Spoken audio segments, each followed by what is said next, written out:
Good evening, ladies and gentlemen. Good evening. Good evening once more. I'm very, very happy to be here today. This is the second Business Conquest Masterclass that you're actually having. And it's quite a privilege that the gentleman I really, really admired for a long period of time accepted to actually be a part of this. And I really, really appreciate. So without further ado, because even Michael is really, really railing to go, he's asking me, Ian, what time? Michael is actually here at 4:30. So without further ado, I'd like to introduce, maybe with a standing ovation, because he's been a man who has done quite a lot for us. Ladies and gentlemen, let's give it up for Mr. Michael Joseph.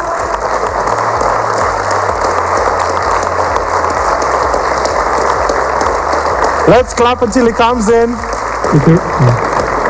Thank you. We can have our seats. At last. Finally. So let me just break it down for probably those who are attending. This is the second Business Conquest Masterclass that you're having. So the Business Conquest Masterclass is a journey that I'm actually on based on what I do. I'm a TV host at KTN Home. I host a show called The Late Night Business. So primarily, we're also filming this for the show.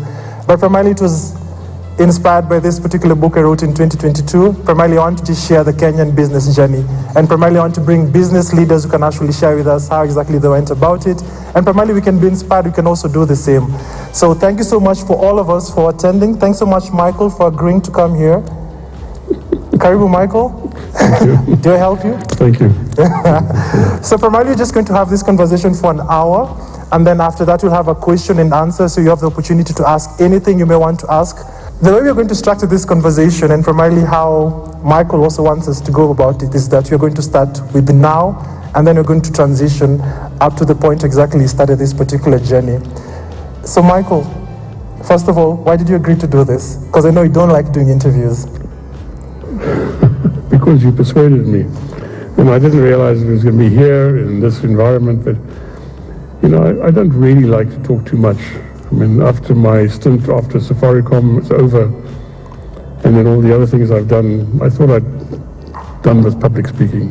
I'm not a very good public, I don't enjoy it, but I enjoy talking to people to talk about the journey that I've been on, because there might be some kind of lessons in there, and that's more why I agreed to do it. Interesting. Thank you so much for agreeing. Because I know it took a lot of effort on your side, I must say. Yeah. All right. So currently you're 77. And one of the interesting things that you told me before, actually Michael was here at 4:30. And you're at 77, you should be retired in the quote-unquote African culture. And you're still very, very active. You're currently in more than 5 boards. Kenya, KQ, DigiFarm, quite a number that you're actually going to mention.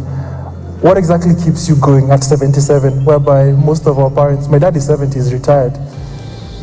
Well, first of all, you know, I've worked all my life. I've worked since I was 16 years old.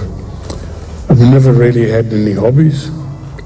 And, you know, I just enjoyed the intellectual challenge of continuing. I mean, if I had to stop at a normal age of 60, I think I would be dead by now. I think the intellectual challenge of taking on new challenges, new things, new projects, I think that's what keeps me going and makes me, I'm a very curious person, so that I think that's what keeps me going. Particularly the new things that I'm doing now in my life, which are very different to what I did in my earlier life. So it's just that. There's a level of humility about you. A level of humility about you. Mm-hmm. So you've done everything. You've been the CEO of one of the biggest companies in East and Central Africa. But there's a level of humility about you in the sense that you agreed to come here. You literally want to do everything by yourself. Why exactly is that? As what's it called? All this power, all this money, all this has never gotten into you. Well, not really. You know, even during the early Safaricom days when we became very successful, when it was, you know, we were spoken about in every media was spoken about. Sometimes I said to my team, I actually can't believe it that we did this. You know, it was not real that we stumbled across Safaricom. We were lucky enough in the right place to choose the right things to do. I really didn't think it was me, you know, so I think it's always that perhaps it's not real, I think. Yeah. But I mean, I'm not a very public person. I'm a very private person. In fact, I don't like people to know any more about me. So the impression I give, a lot of people think I'm very arrogant, but I'm not. I'm just extremely shy. And I really don't like, talking about myself so much. When people make you talk by yourself like you do, but I'm not like that, I can't dress like that, and, I'd be ashamed to walk on the street looking like that. So, but that's who I am, and I think the message I wanted to convey, if you allow me, because if I let him talk, I'll never know where we go. If I look back in my life and where I am today, and having come to Kenya when I was 55 years old, built one of the most amazing companies, that's in existence in Africa today, built an amazing product in Pesa, which is, almost a miracle. And then from those days, it didn't look like that. And having done all that, gone on to other things that I'm doing now, I think the message I wanted to convey is that all of us can do this. I'm just of that kind of person that, and many people ask me how and why and how did this happen. I don't know, but I always seize a new opportunity that comes my way, and I'm not scared to take new challenges. I went to America with no money, lost all my money, started again. I nearly lost my life in a helicopter accident in Aberdares. I've always seized the opportunities that came my way and took them. And that's where I ended up today. If I hadn't left South Africa in 1986 during the apartheid years, I wouldn't be here today.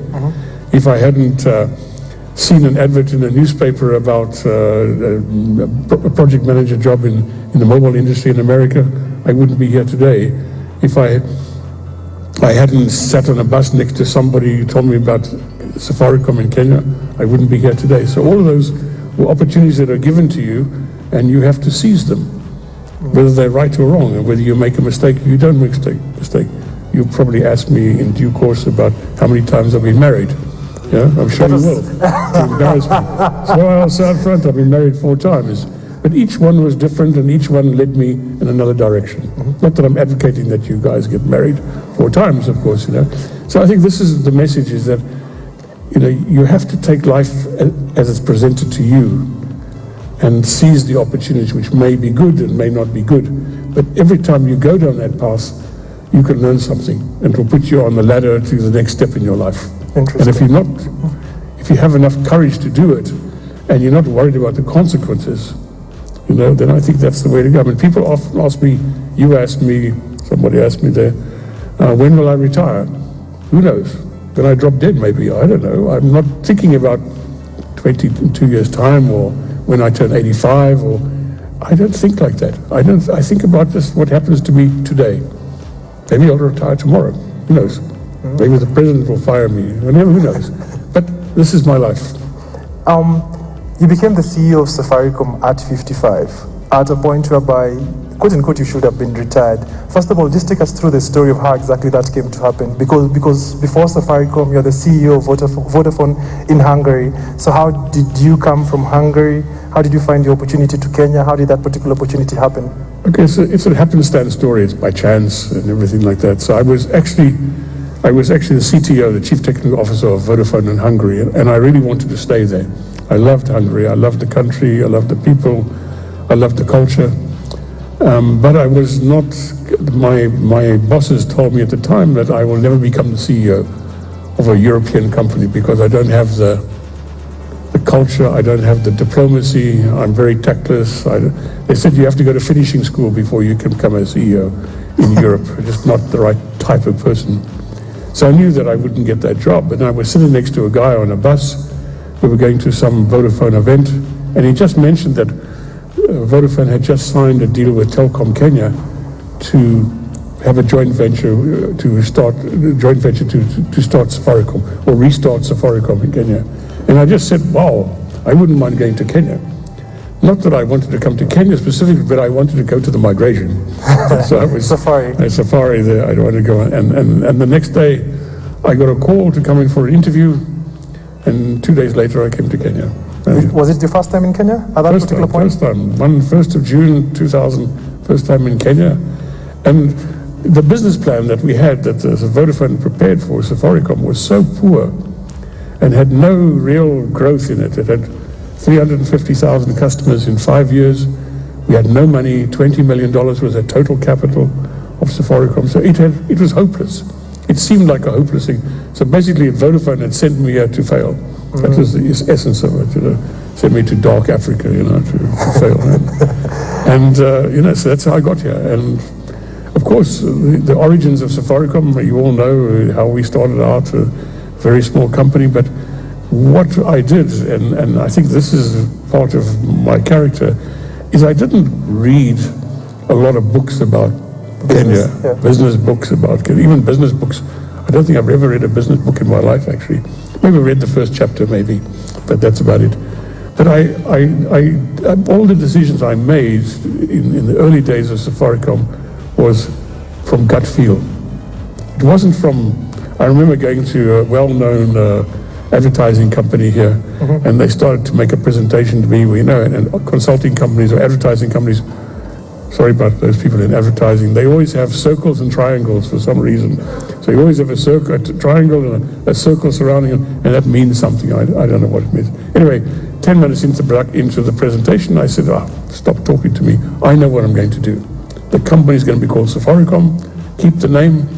The company is going to have the colors of the Kenyan flag, which is what it is today still. And my target market is not going to be the high people who can pay. My target market is going to be the men and women who came to work in a matatu. That was my target. And I just made those decisions like in 15 minutes. And of course, I wouldn't be sitting here if I was wrong, but you made the decisions. And fortunately for me, and of course for Kenya, it turned out to be the right decisions, and we went from there. And one of the cool things, just trying to do my digging around how Safaricom started, was that I found it started out in an apartment in Norfolk, and you're only 5 employees. So primarily you came from a position of being a CTO in Hungary, and I'm sure everything was good, being thrown to the dark Africa, and then you're having to start off from an apartment. Just take me through the earlier days. How exactly, first of all, how did you take it?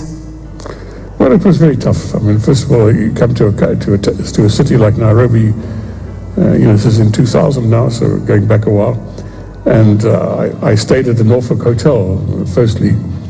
And we took an apartment in the next door, which is Norfolk Towers, which was a 2-bedroom apartment. And there was only 5 of us who came from the UK to start the company. And we were all crammed into this 5-bedroom apartment. But not only that, but then we hired another 55 people from Kenya, from Telkom Kenya. And they were also crammed into the apartment. So we had, it was very challenging. And of course, we started in July of 2000, and my competition, I forget what it was called, Celtel, not Celtel, before Celtel. Kensel, the pink guys. They had started already. They had relaunched. So we were coming from the back foot, so we had to hurry up. And we launched the company. I just don't remember the day we launched, the 27th of October or something like that. It was on Gina's birthday. On Gina's birthday, yes, very famous, yeah.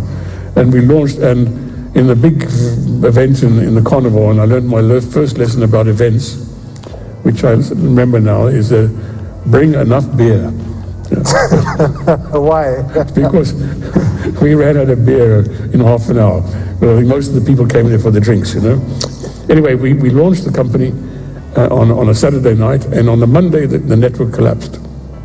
Wow. So for 1 week it didn't work because we didn't have enough money to buy a proper switch, so we had bought something else.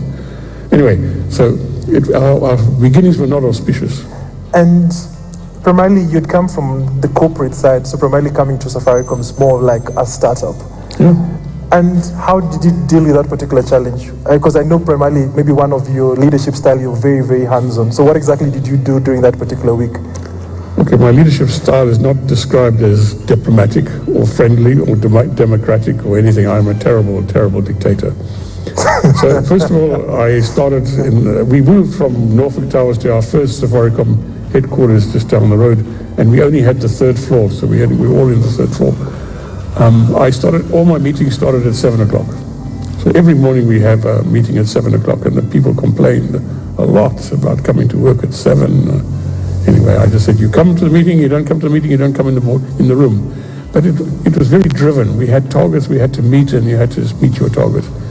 And my style was, I once described my style of management as a cricket bat style of management. You know what a cricket bat is, okay? And my style was, I described it as a very famous conference, actually in Vienna, by the way. At a conference in Vienna, I was invited to this conference, and they had lots of people on the stage, and they all asked them what was their management style, and they all had the people from California, had nice, we were all nice to our people, and we had lots of other things. We had people from the army, and they came to me and they said, what is your management style? I said, well, my management style is a cricket bat management. What is that? So, you do what I tell you to do, or I hit you over the head with a cricket bat. I must tell you that statement went down like a lead balloon in that audience. There was like deathly silence, and nobody said anything to me. But that was the style in which you needed to do in order to build a startup. You need to take no prisoners. You have to be very demanding, set targets, and you need to meet those targets. I mean, it's a very thing to set in this country. In particularly in Kenya, where one of our biggest vices in Kenya is that we love to say yes, but we don't mean what we say. So, we just say yes, of course we will do it. I'll come. But we don't mean it. We mean maybe, possibly. I remember I learned this lesson. I spent a year in Korea, and we were bidding for the first mobile license in Korea. This is quite some time ago. And I was heading up an American team, and I had a Korean team on the side of me. We had two teams, and we produced, the American team produced the document that had to be translated into Korean. And so we produced the document, they took it, they translated it in Korean.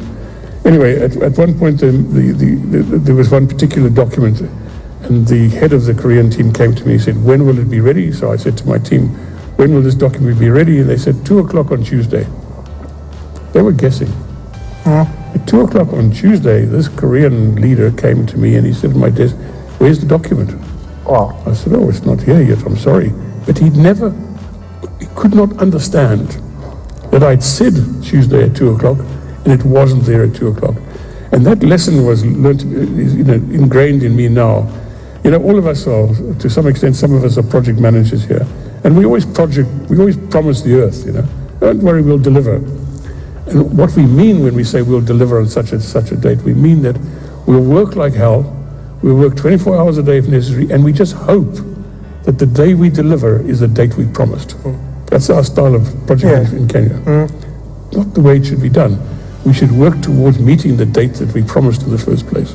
That is my style of management in Safaricom, which I hope there's no Safaricom people here. And the earlier years, because I know one of the core things that you're trying to do is also raise money through that particular period of time, trying to sustain the company, because I know budgets were limited. How did you go about it? Because I know within the audience, one of the core things, or maybe the biggest challenge that most startups go through is, how do I raise money? How do I handle the first years? How did you handle Safaricom within the first 3 years? Look, it was very tough because we had not enough money to meet the demands of the network. And of course, we were very popular. Because we introduced per second billing, we introduced prepaid, we introduced a free customer care, low-cost phones. So we were very popular, but we did not have the capacity to meet the demands. And that's where this famous saying of mine, apparently, Kenyans have very peculiar calling habits, which is true. Because everybody would wait until 6 o'clock to make a call. Why can't they call at 5? Because then the network was jammed while everybody was going home with the traffic and everything like that. But it was very tough. And because we only had $20 million, because Vodafone did not believe that we'd be successful. That's all the money we had. So we had to go to get a loan, initially from Siemens Belgium. Was the first loan that they gave us a debt financing. And then we went to our first bond from Citibank. It was a struggle in the beginning. And I remember, I have to tell you the story, which was a very interesting story. So the first time we got money and the switch arrived and we installed the switch, we had lots of capacity. I was so pleased with our capacity.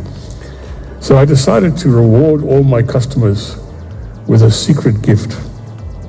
Some of you may remember this episode. Anyway, I decided to give all my customers free 200 shillings for being patient with me. So instead of publicizing this beforehand, I decided to do it secretly, overnight. And that was before we had fiber We just had satellite communication. So the guy who was supposed to put 200 shillings on everybody's phone was in Dubai. So he sent the instruction to load 200 shillings to everybody's number. And unfortunately, halfway through, or 1/3 of the way through, the link fell out. It was the satellite, remember? So he started again. But instead of starting from where he left off, he started at the beginning again. So the person's got 200, So got another 200. So what happened? And he did this 5 times. But what happened was, sometime in the night, some guy sitting in a bar, as you were wanted to do, some of you guys here, had no money on your phone, but you had to pretend you had an important thing. So you dialed 141. Now remember, this is how you check your balance. You dialed 141, and he suddenly saw he had 200 bob, which he didn't have 2 seconds ago. He dialed again, and he got 400 bob. It's a miracle. So it's a miracle. So he thought that dialing 141 put 200 shillings on your phone. So instead of keeping it to himself, he told everybody. So the whole of Kenya, literally, were being woken up at 2 o'clock in the morning to say, dial 141. You'll get 200 bob on your phone, and you might get 200, another 200, another 200. And even people, friends of mine, CEOs, were woken up in the middle of the night. Why?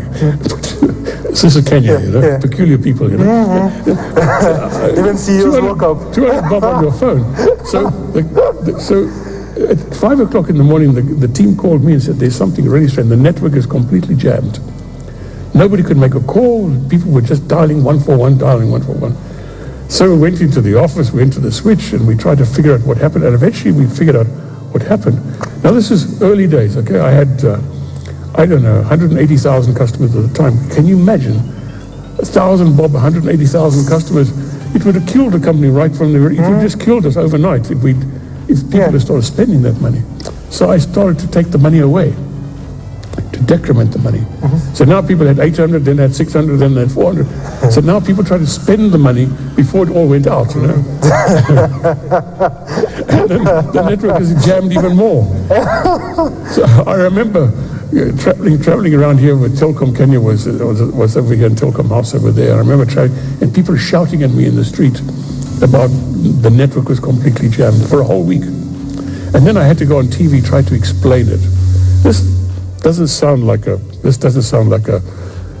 proper story. It sounds like rubbish, But I had to try to explain it. Is this microphone working? Can you hear me? Yeah. Anyway, I had to explain this. So that was the lesson I learned, that don't give Kenyans a gift secretly. Tell them and then give them a gift, Anyway, so that was the early days, and we know we struggled through that, but I think because of Safaricom and how Safaricom started, and also importantly how Safaricom interacted with its people, with its customers. I don't know if you know this, but in the early days of Safaricom, I wanted to change the way CSR was done in Kenya. Big corporates come to Kenya, Unilever, Coca-Cola, they get a budget of 10 million, whatever they do. They take 1 million, they go to the nearest children's orphanage, which is on a nice tarred road. They go and they donate a check, they get a picture in the paper, and they're given 1 million to an orphanage, and that's it, tick the box, CSR done. I didn't want to do it that way. Because of the way I thought and the way I still think, I wanted to do this in a very different way. So I took this budget that I had of CSR and I divided it up into small chunks. So I invited the Kenyans to apply for sponsorship or anything, doesn't matter what it was. I funded, in the first 3 years of Safaricom, everything that was below 10,000 bob, I funded, no matter what it was. From your own pocket? No, from Safaricom. But the upshot was that people would apply, say, to put paint the park benches, or put some electricity to a school, or put some beds in a hospital, or something that was not very expensive. Even I have pictures of me in the archives of cutting a ribbon to a cow shed with one cow in it, or a chicken house or something. But you do that? Yeah, yes. Interesting. But what that was it was a great marketing tool, because people thought Safaricom was everywhere, because we did it where we didn't have coverage. So the name Safaricom became synonymous with Kenyans, with the community. So although we were owned 40% by a foreigner, we were regarded as a Kenyan company. We kept the name, we kept the colors. So this was the biggest marketing tool that we had. So when people, maybe not now, but when people wanted to get a SIM card, they bought Safaricom because Safaricom was them. So that was a very big move on our part. And it didn't cost a lot of money. Of course, we had a lot of people who defrauded us, ran away with the money, but it was in the minority. And at that particular point, I think Safaricom probably just dominant in the market right now, but back then there were so many different competitors. There was Kencell, there was you, and it's such a fierce No, they weren't competitors. But how are you handling it at that particular point in time? No, they weren't competitors. They didn't understand the business. They never tried to understand the business. They didn't understand Kenya. They did everything. Anyway, I don't think our competitors ever really made the effort to understand Kenyans, and therefore they were always playing on the periphery. And of course, when we got M-Pesa and M-Pesa became successful, there was no chance. The thing was that we got the critical mass of subscribers in the early days. We got 1 million subscribers into our second year or third year, I can't remember now. I think we got the critical mass. And when you have a Safaricom phone, you can call a Safaricom, your friends everybody's on Safaricom. That's a critical mass. It's very hard to break into it. They tried. And I remember the green guys, Celtel, Kencell, whatever. Even Orange, when Orange came, they launched friends and family policy. I said, are you nuts? Everybody, the average Kenyan calls 4 people, 5 people mostly. That's it. So you now launch a friends and family policy where if you call those 5 friends, it's free. You must be joking. So I don't think they ever got to really understood the Kenyan way of doing things. And of course, we had a very commanding position as being seen as a Kenyan company. And I really pushed this. You remember the advertising campaigns that we ran, always about Kenya's beauty, about the delights of Kenya. You remember the very famous TV campaign that we ran. What is it called? The very famous Kenya TV campaign with a song and.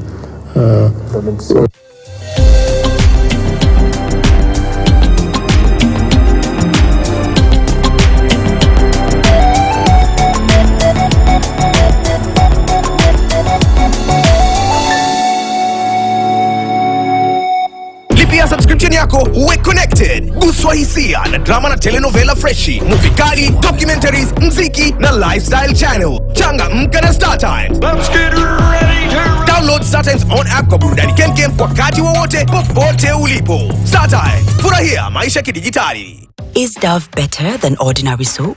We're going to prove it. Take a bar of your soap and Dove. Use yours on one side, Dove on the other. The soap-washed part feels rough because soap dries your skin.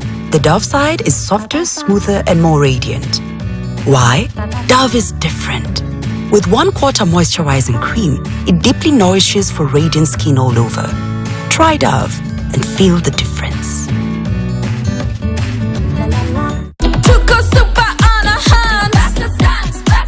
For nice and lovely lotion.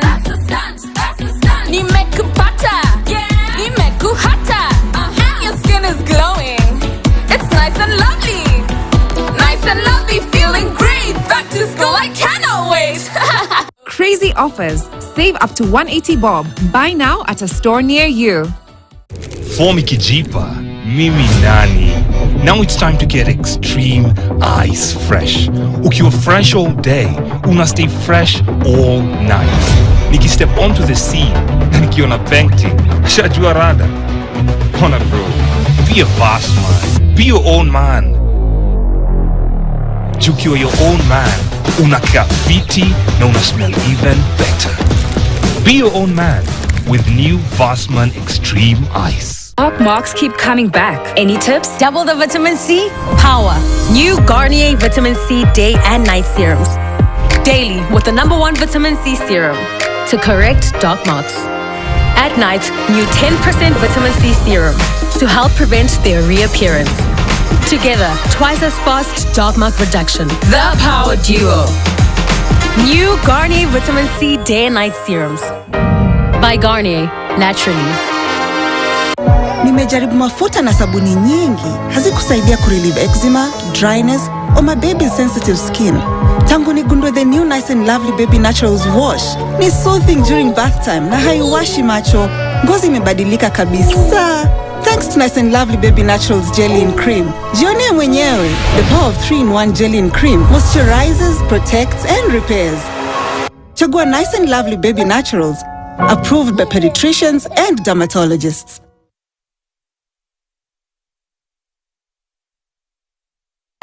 Imperfections, blackheads. Try Garnier's Pure Active 3-in-1 Charcoal, powered by salicylic acid and purified charcoal to reduce pimple-causing germs by 99.5%. One product, 3 uses for a pure skin. Garnier Pure Active 3-in-1 Charcoal, #1 in South Africa, by Garnier Naturally.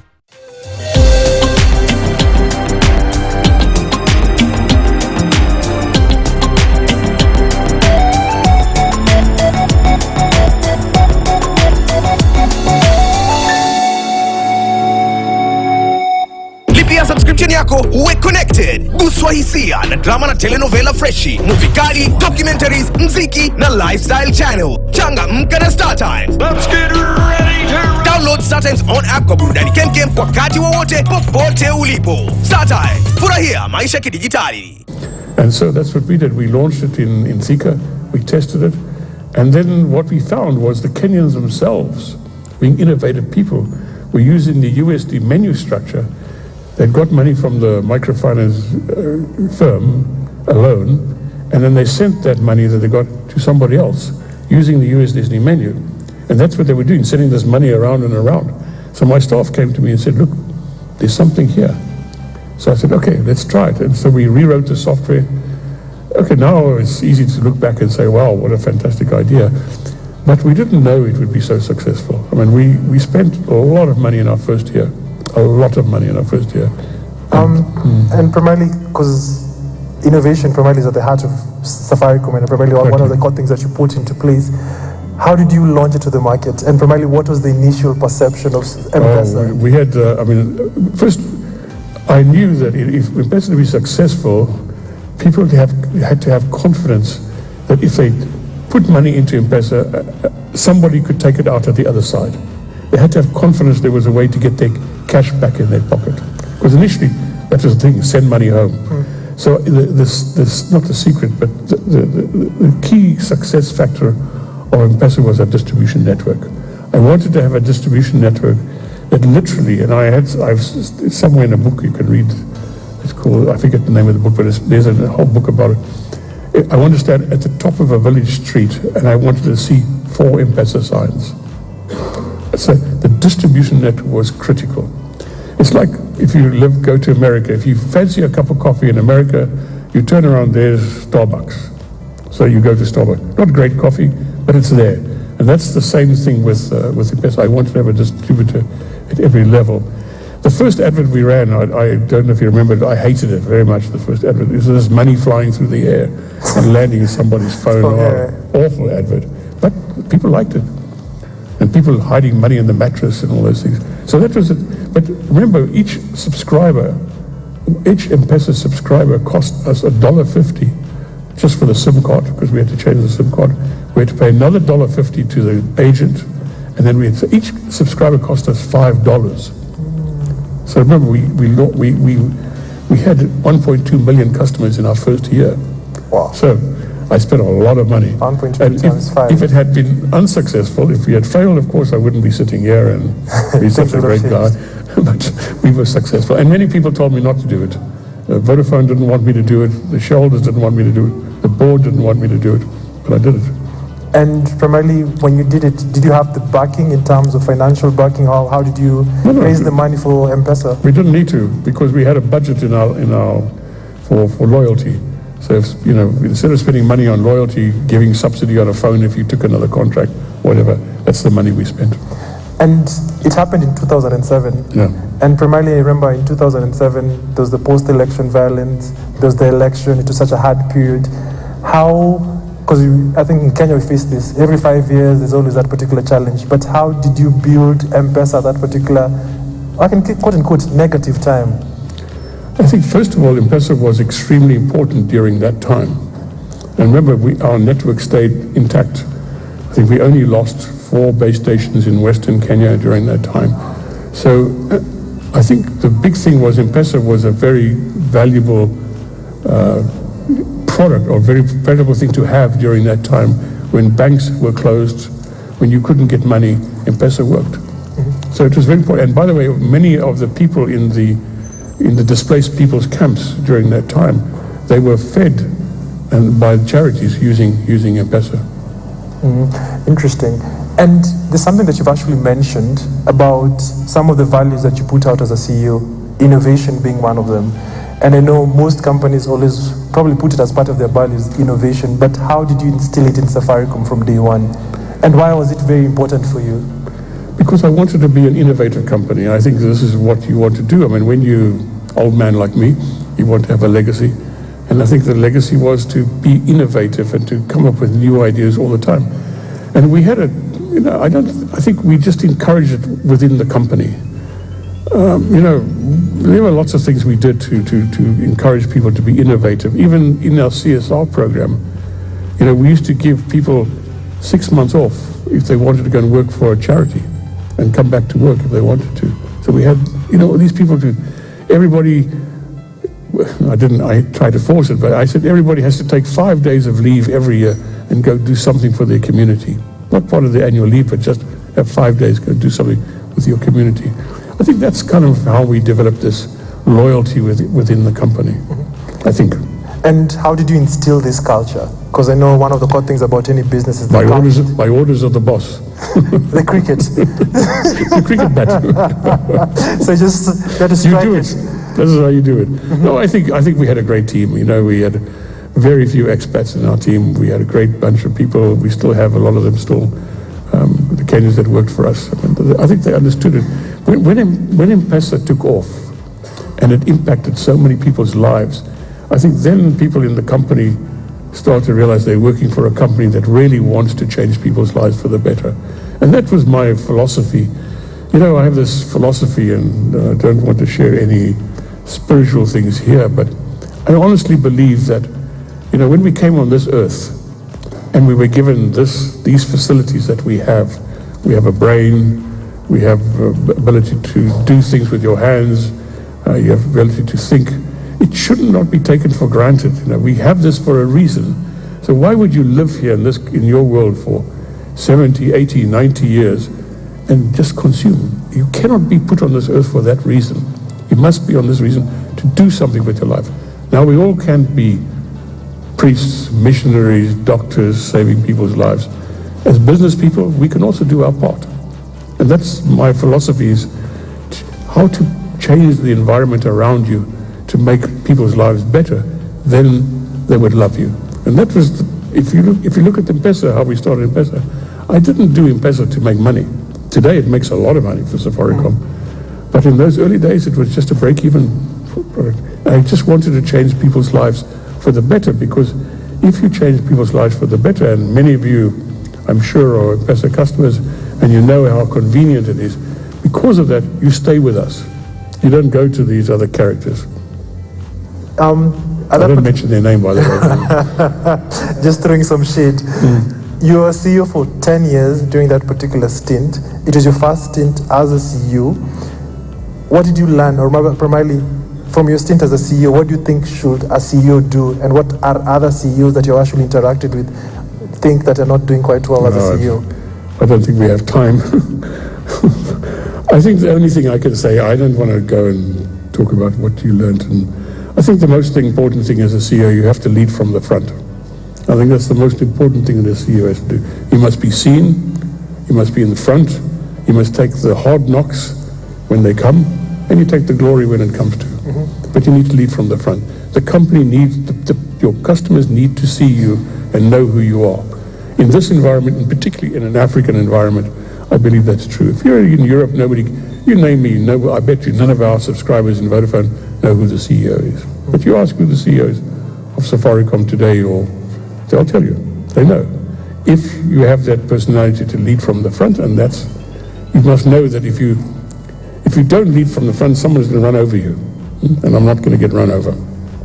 And it's quite interesting that you mentioned you lead from the front and people have to see you, but I know your personality, and I think you've shared with me quite a number of times, you're naturally shy. You don't like crowds. How did you change your personality to fit this role? Because it was good for the company. I mean, I knew when I came here that, although I'm not a great social person, in fact, I'm not a social person, I needed to be seen and I needed to do it. I needed to just to change my personality to be the person that they wanted me to be, which is a popular business person out there. And of course, I made a lot of mistakes as well. I said things at the wrong time, at the wrong venue. I remember speaking at a conference with one of these AmCham type things, and I said, when you come to Kenya for the first time, before you even start your business, you need to buy 3 things. One, you need to buy a 4-wheel-drive car, not because you get stuck in the mud, but to navigate the potholes, you know. The second thing you need to do is the next thing you need to buy is buy a generator, because the power is terrible. And the third thing you need to buy a security guard. You know, how could you, and I said it in AmCham, you know, they were horrified. And probably should not have said that at that time, you know, but I did. And in your stint, in retrospect, because it's now like 14 years back since you are the CEO, what was the biggest mistake that you think you made during that particular period? Or maybe any particular regret that you have during that particular All my mistakes are well buried. Okay. E.g. buried. Look, I think, you know, as I said to you, you know, as a CEO, you need to make decisions. And you cannot get it all right, but you need to make the decisions. So, as one very wily old boss of mine told me once, you need to make decisions. And if you make 7 out of 10 decisions correctly, you are exceptional. 3, you just bury those. Okay? The world doesn't need to know about them. But, you know, of course, we all make mistakes. I remember, you're too young to remember, Simia Jami. I don't know if you remember the product Simia Jami. Oh, it was terrible. I remember, yes. Cost a lot of money and didn't do anything. Didn't wasted a lot of money with it. No, things like that. I can't say, you know, I think genuinely I can look back on my career with Safaricom. Both times, you know, I came back the second time. Have been relatively successful. Interesting. And so let me just now also take you back, because I think you, as you mentioned, we're just trying to walk this journey from 77 going back. You became the CEO at 55. And I think most of the audiences here, or some of the audiences here, are some in the university, some are aspirational, some are going about their careers. And I know most of us, when you go through the university, you always think how exactly you're going to go through the career ladder. You became a CEO at 55 at a point you should be retiring. Maybe what kind of advice? That's not quite correct. Okay, first I became the CEO of Safaricom when I was 55. Yes. Okay? So in my career, I mean, I have a long career. I ran many companies during my time in South America and so on. And so it's not the first time I was the CEO. It's the first time I was CEO of such a fantastic.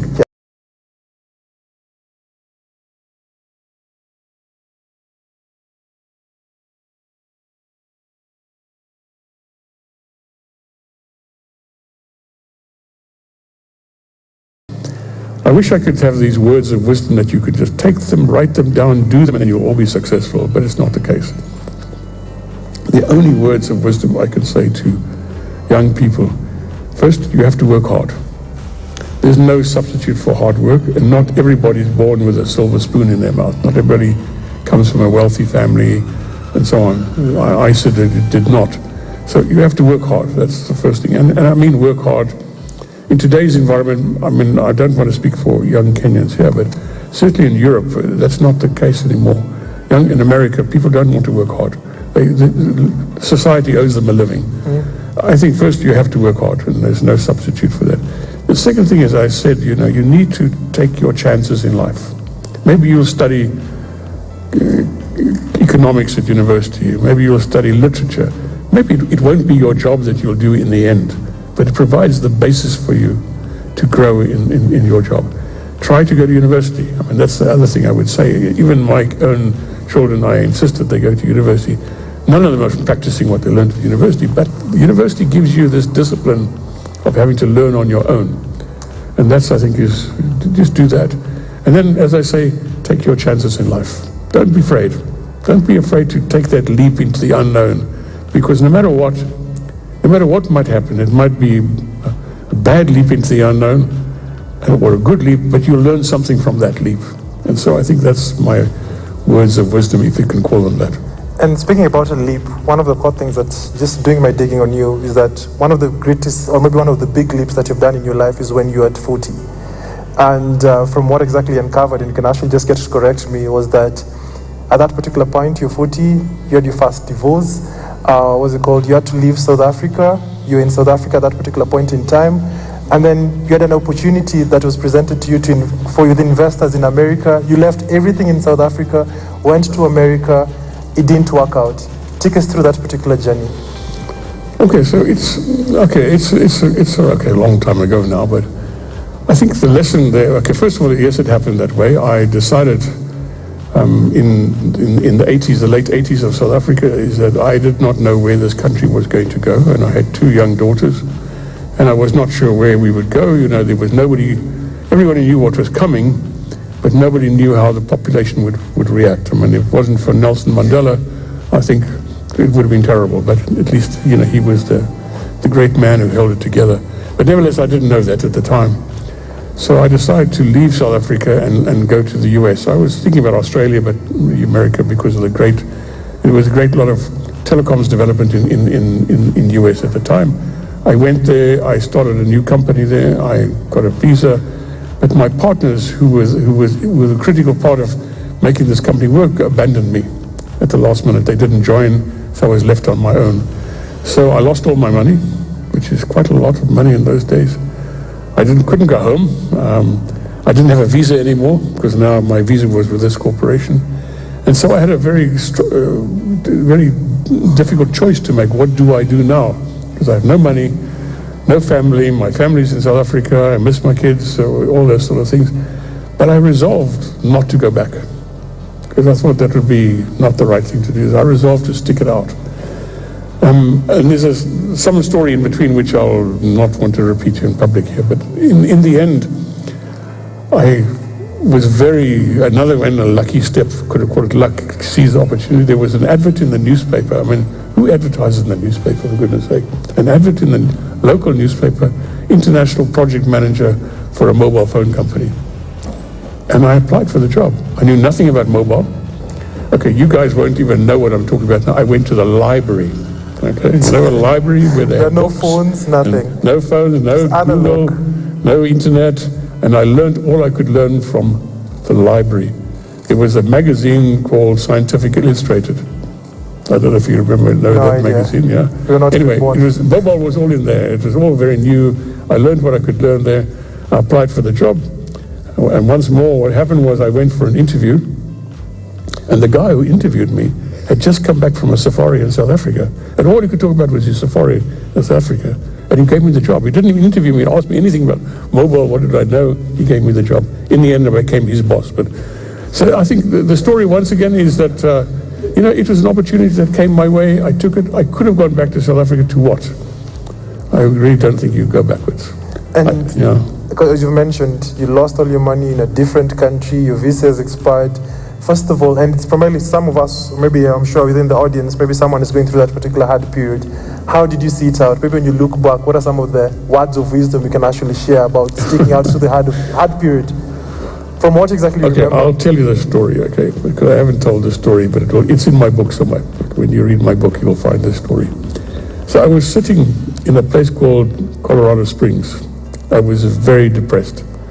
I wanted to go home. I didn't want to go home. I didn't have a job. I didn't know what to do. So just take the story, but don't embellish it, okay?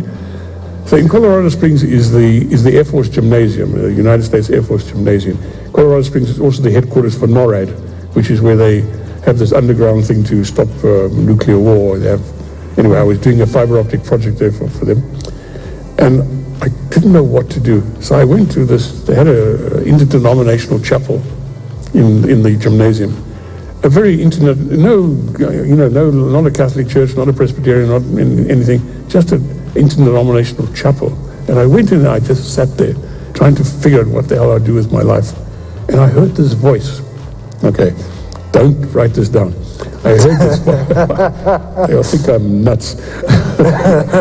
I heard this voice that said, you can't go home. You can't go home. And then I decided to leave where I was living, move to another city. I moved from Ohio, Columbus, Ohio, and I moved to Atlanta, Georgia, and I started over again. So that's what stopped me from going back. Just believing that something telling me to stay. No, not God, okay, don't get me wrong. But something told me that, there is, you have to stick it out, you have to tough it out. And once again, it's a lesson, a lesson when you have a hard time, facing some adversity, you make a decision. It's not very well known, but some people know that in 2003 I was diagnosed with cancer. And it was a huge shock, of course, when you hear cancer word, everybody thinks you're going to die tomorrow.